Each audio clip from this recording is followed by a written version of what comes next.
Dutch defensive drills coming straight from the Netherlands. You guys are going to learn how to defend one of the hardest kicks, the liver kick, in two ways. If someone is kicking you that's stronger than you, and if someone is kicking you that's weaker or the same strength as you, because these are two different techniques with two different kinds of kicks, but you're blocking the same kick.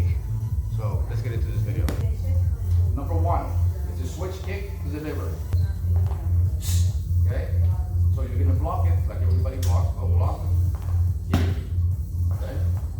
And from there, you're going to put all your weight into it. You're going to go in that direction, assuming you're stronger than the other person, because this is against a lighter person. And then go ahead, go. You block and then you kick. You move away from any counter shots. From here, all you can do is block or get kicked.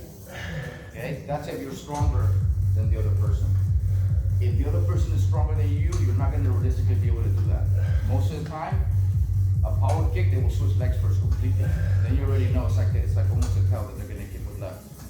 Now, if that happens and you block here, and the person's stronger than you, you're not going to go forward like they did a minute ago. You're basically going to be pushed to this side. The kick is going to move you. So the smartest idea, so you don't break your arms and you get a counter kick in, is to let the kick move you. If you guys want to see me actually kick a person with this kick in the head hard, click on this link above, okay? There's a link of me actually accidentally kicking a student of mine full power in the jaw with this technique.